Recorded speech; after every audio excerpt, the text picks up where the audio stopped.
Hey, waktunya dengerin podcast Anti Was-Was yang dipersembahkan oleh Smart Friend Community.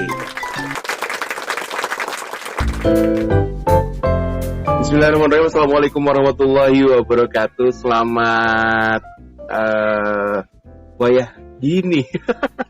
Saya kalau mau nyapa jam berapa tuh takutnya teman-teman mendengarkan saya di waktu-waktu yang berbeda begitu ya. Tapi yang jelas hari ini adalah edisi yang kesekian di podcast Anti Was-Was, dan di edisi kali ini ada yang spesial karena saya akan berbincang langsung dengan ketua umum dari Smart Friend Community. Bener gak ya, ketua umum atau ketua doang? Nanti kita tanyain deh. Saya sudah bersama dengan Pak Rinaldi. Pak Rinaldi ya, panggilannya Pak Re. Halo, assalamualaikum Pak Re. Waalaikumsalam warahmatullahi wabarakatuh, Kang Dado. Iya. Ini hari yang ke berapa nih? Yang ke-8 bulan puasa, sudah batal berapa hari Pak Re? Waduh, kan itu minta. Pokoknya bangun, sahur, tidur, beduk, buka, tidur lagi gitu, Kang. Iya gitu udah. Iya kan nggak boleh ngapa-ngapain, lagi PSBB. Oh iya, benar. Iya, lagi belajar sejarah saya. Oh, PSBB Pak kalau itu. Iya kan. Nggak boleh kemana-mana, suruh di rumah istirahat gitu loh. Belajar di rumah. Mendengarkan celotehannya Kang Dado. Waduh, luar biasa. Ya. Pak Re, gimana Kang? Ya, ngobrol-ngobrol nih Pak Re sebetulnya bergabung dengan Smart Friend Community dari kapan? 1 April 2016. Berarti 4 tahun lalu ya? Iya, masih nyudi. Waduh. masih kalah kalau nggak ada papanya sama Kang Dado. Aduh. Saya juga sama. Kan duluan Bandung sama Surabaya. Iya sih, kalau misalnya kalau secara kota duluan Bandung memang, tapi kan kalau secara personal duluan Pak Re. Oh, iya, beda-beda tipis lah.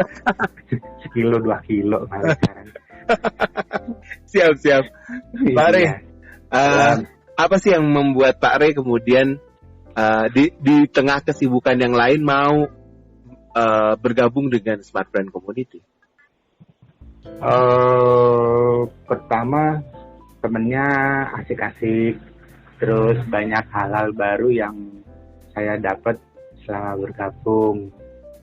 Ya awalnya sih itu dulu, nah terus berkembang ya bisa tambah pengetahuan juga. Yang terakhir bisa menopang kegiatan kerja saya. Ada beberapa solusi teknis yang saya bisa dapatkan dari Smart Friend. Sebenarnya kalau dalam kamusnya Pak Re, Smart Friend Community ini apa sih? Gitu. Saya cuma ngikutin para sesepuh ya, para pendiri. Jadi secara praktis itu menjembatani, menghubungkan antara corporate Smart Friend dengan user pengguna Smart Friend. Itu kalau yang saya tangkap dari beberapa kali diskus dengan para pendiri, dengan para senior ya, leader lama, mereka menyatakan intinya seperti itu. Jadi community ini berada di tengah-tengah, menjembatani kesulitan, kebutuhannya customer. Seperti yang baru beberapa hari yang lalu itu kan ada SP baru ya, Ion Plus. Betul. Yang tadinya cuman 1 varian, tapi karena kebutuhan dan banyak masukan melalui sosial media, melalui berbagai macam channel, itu dikeluarkan varian ada yang 7 GB dan 14 GB. Tetap masa aktifnya 365 hari atau setahun. Betul, itu kan disesuaikan dengan kebutuhan saat ini ya. Ada yang memang bisanya 10.000, ada yang 20.000, ada yang 50.000. Ya monggo, silakan disesuaikan. Itu sih Kang Dodo kalau kalau ditanya pendapat saya tentang komunitas ini.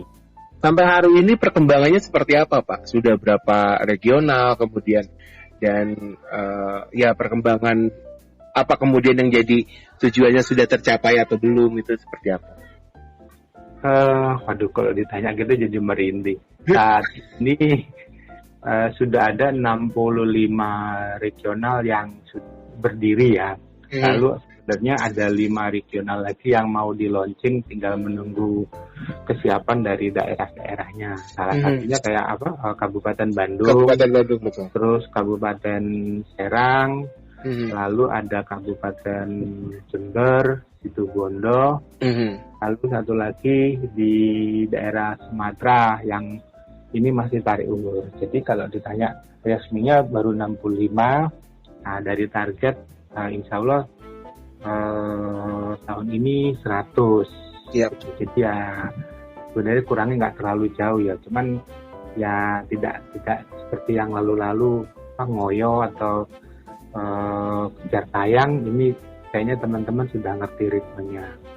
Kalau ditanya perkembangannya ya banyak ya, apalagi semenjak teman-teman baru, tenaga-tenaga baru yang punya potensi mau berkontribusi ya, seperti Kang Dado dengan podcastnya ini, lalu ada Mbak Ica dengan live IG-nya, lalu ada teman-teman ya di belakang, di backbone, di belakang itu tim content creator yang tidak pernah berhenti membuat inovasi-inovasi. Tentu juga support penuh dari community development. Ya. Oke. Pak, sulit nggak kemudian ngurusin ini sampai sekarang udah 65 begitu? Suka dukanya lah gitu gimana? Banyak sukanya gitu. Banyak sukanya paling maksudnya benar-benar suka ya, ada teman baru, kenalan baru, meskipun pertama diomelin, dicaci gitu. Tapi lama-lama ya karena diajak ngobrol dari hati ke hati, saya japri, juga dibantu sama teman-teman hotline, teman-teman leader daerah, regional gitu ya.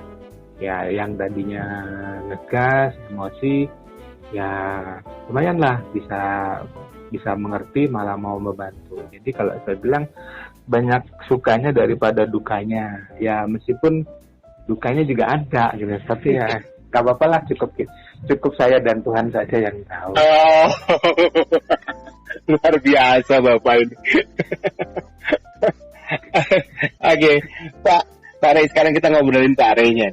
Pak Rey, di luar kegiatan sebagai ketua dari Smart Friend Community nasional gitu ya, ini apa sih kesibukan sebenarnya dari Pak Rey ini? Saya minjem istilahnya Mas Pandu ya. Saya nelaten nganggur di rumah, jadi saya usaha sendiri, Kang Dado. Jadi ya sama lah mungkin dengan teman-teman di Jawa Timur, mayoritas itu memang usaha sendiri gitu, Kang Dado. Oke. Wirausaha ya Pak ya? Iya.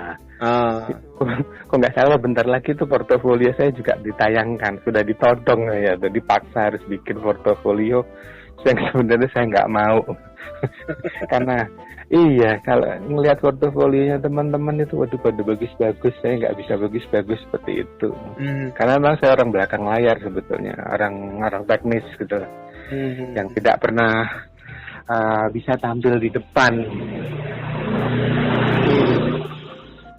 Oke. Backsound saya cukup mengganggu ya. Masih PSBB, iya PSBB tapi kendaraan masih wirawiri, masih banyak jalan. Pak Rey ini ada di daerah mana sih Pak? Saya di Surabaya, di Kecamatan Wonokromo. Jadi kalau Kang Dado atau teman-teman pernah baca bukunya Bumi Manusia? Betul. Nah, itu kan menyebut Kecamatan Wonokromo ya, di situ saya jadi ada satu daerah ya dulu terkenal daerah merah lah gitu. Oke. Nah, sekarang sudah jadi hijau, cukup banyak tanaman. Nah, iya. Itu jadi apa namanya itu? Lanjut Kak. Banyak ya. Kalau mau ke tempat saya sebenarnya patokannya gampang. Ada salah satu monumen sejarah namanya Pintu Air Jagir. Nah ya itu punya histori yang cukup panjang lah gitu. Jadi dari dalam kalau dibaca di cerita-cerita sejarah itu sering disebutkan sebagai pintu masuk kerajaan Majapahit dulu. Banyak karena memang sampai sekarang pintu air itu masih berfungsi, dan kalau ditelusuri itu tembus memang ke utara Laut Jawa ya. Sampai gitu. Kalau ke bawahnya itu ya ke arah Bengawan Solo, berarti ya Jawa Tengah itu ya tembus juga gitu. Nanti ke Laut Jawa lagi. Sampai sekarang masih lebar, bisa dilihat dulu kapal-kapal itu bersandar bagaimana. Sampai sekarang masih dirawat sama pemerintah kota. Tuh. Itu jadi destinasi juga kah ketika Ramadan seperti ini buat ngabuburit misalnya? Dari dulu Kang. Kalau sekarang kayaknya karena PSBB lagi pelajaran sejarah itu jadi sepi.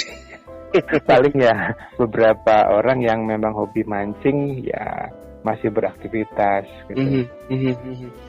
Karena situasi kalau tahun-tahun lalu ya alhamdulillah memang rame ya, bisa jadi tempat ngabuburit, tempat wisata kuliner juga. Sejak diberlakukan PSBB ini memang dari pemerintah kota sudah mulai menertibkan dilarang beraktivitas yang tidak perlu di luar rumah. Jadi kayak usaha-usaha kuliner itu ya juga banyak yang tutup. Oke. Kuliner yang paling dicari kalau lagi Ramadan ini apa, Pak? Saya apa adanya ya yang disediakan sama ibu dan istri saya. Tidak pernah request khusus ya. Kalau dulu boleh keluar, boleh belanja ya saya beli kurma. Tapi karena sekarang harus berdiam diri ya seadanya aja ya di rumah. Jadi ya nggak ada yang istimewa Kang.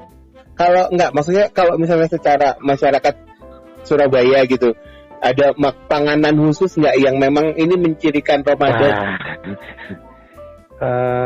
Kebanyakan sih gorengan Kang. Gorengan. Jadi kalau di Bandung itu ya? Kalau bahasa Indonesianya mungkin bakwan. Kalau di Surabaya itu OTT. Saya lupa istilah Bandungnya. Sini main ke Bandung. Tapi mungkin kalau bahasa Indonesianya tuh bakwan. Nah, kebanyakan seperti itu sih. Lalu cendol ya kalau bahasa Indonesianya. Mungkin kalau orang Jawa bilang itu dawet. Nah, itu aja sih. Oke. Siap. Pare itu memang asli dari Wonokromo. Oh enggak. Saya lahir di Jakarta. Wah ini. Saya lahir di Jakarta 48 tahun yang lalu. Pendidikan SD saya habiskan di Medan. SMP kelas 1 saya di Palembang. Makanya sama Flora. Yohan itu saya bisa ngomong dengan bahasanya dia. Kelas 1 SMP di Palembang, kelas 2 SMP saya ke Jambi, kelas 3 SMP-nya saya balik ke Jakarta. Ya, lalu kelas 1 SMA saya ke Kota Bima, Nusa Tenggara Barat. Kelas 2 SMA saya ke Balikpapan, Samarinda. Jadi 6 bulan saya di Balikpapan, 6 bulan di Samarinda. Nah, karena sudah mau kelas 3, saya dipulangkan ke Jakarta sampai lulus. Nah, selesai lulus SMA, ya sudah, saya mulai berpetualang meninggalkan rumah Jakarta karena kuliah gitu loh kan. Sampai sekarang tahun 2003 saya ditugaskan dari kantor ke Surabaya, dan semenjak itu menetap di Surabaya. Kecantol teman kerja. Oke. Jadi Pak Ari sebetulnya asli dari Jakarta begitu? Iya, saya lahir di Jakarta. Orang tua asli di sana. Jadi maksudnya saya mau nanya, Pak Ari nggak mudik gitu maksudnya?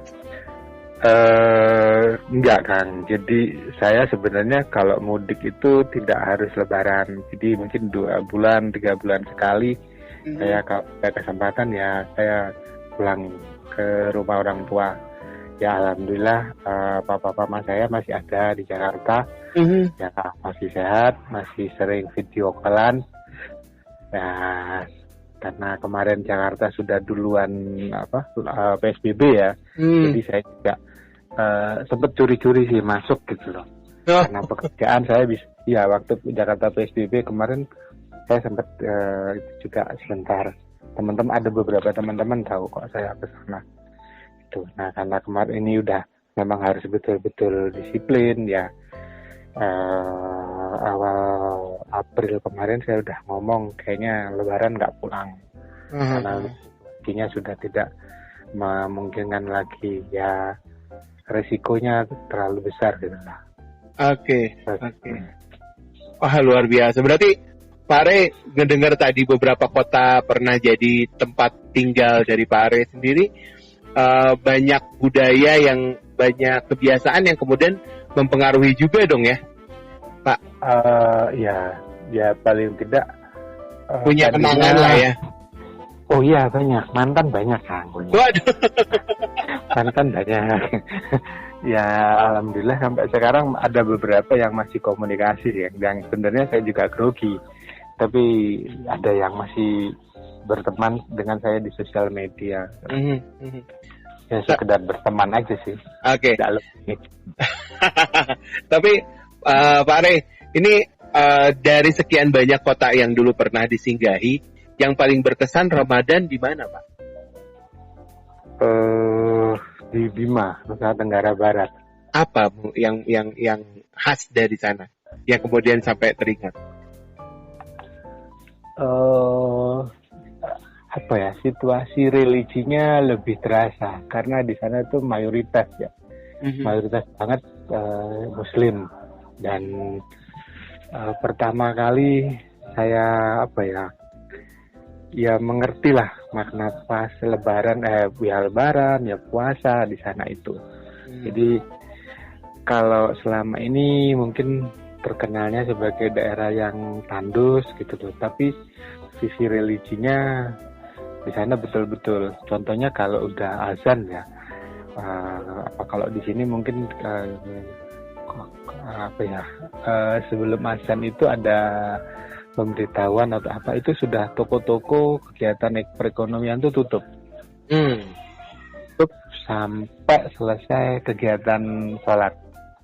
Jadi kalau memang masih ada yang buka itu disanksi, bukan sanksi hukum tapi juga ada sanksi sosial gitu loh, mereka dikucilkan. Itu saya belajarnya di situ gitu. Okay. Dan waktu di sekolah juga gitu, kalau sudah azan ya semua kegiatan belajar berhenti, sholat jamaah di sekolahan. Yang mungkin ya kalau sekarang sudah ya, tapi waktu zaman saya itu termasuk hal yang langka gitu loh. Jadi sampai sekarang ya ada beberapa saya masih komunikasi gitu kan. Ya. Berarti di Bima kemudian yang paling berkesan. Iya. Oke, Pak Are, ini terakhir apa yang mungkin ingin disampaikan ke teman-teman kita Smartfriend Community yang ada di rumahnya masing-masing yang mendengarkan ini? Silakan Pak. Makasih Kang Dodo. Selamat sore teman-teman semua, dimanapun berada. Tetap jaga kesehatan, tetap semangat, dan sementara kita jaga jarak dulu demi kebaikan kita. Ya kalau memang ada keluhan tentang kualitas signal dan pelayanan, silakan disampaikan secara baik ke hotline atau ke CS. Tidak perlu memaki-maki atau emosi di sosial media. Kita sama-sama bangun community ini demi kemajuan kita juga. Makasih. Assalamualaikum warahmatullahi wabarakatuh. Waalaikumsalam warahmatullahi wabarakatuh. Terima kasih Pak Are, selamat beraktivitas kembali dan sehat selalu ya Pak. Terima kasih Kang Dodo. Ya, Assalamualaikum. Waalaikumsalam. Oke friend, itu dia obrolan saya bersama dengan Pak Renaldi yang merupakan ketua dari Smart Friend Community Nasional. Ini luar biasa, ada banyak hal yang kemudian bisa kita petik dari obrolan ini. Salah satunya yang paling penting tadi di akhir perbincangan Pak Rey bilang jika ingin mengatakan pendapat kurang lebih di sosial media harap menggunakan bahasa yang santun begitu ya. Oke kalau gitu waktunya saya untuk undur pamit. Jangan sampai terlewat untuk dengerin terus podcast Anti Was-Was karena di edisi yang akan datang, semoga nanti ada kejutan yang bakal saya kasih untuk kamu semua friend ya. Sekali lagi terima kasih dan mohon maaf jika ada kata yang kiranya kurang berkenan. Saya Big Dado Firman, saya undur pamit. Assalamualaikum warahmatullahi wabarakatuh. Bye.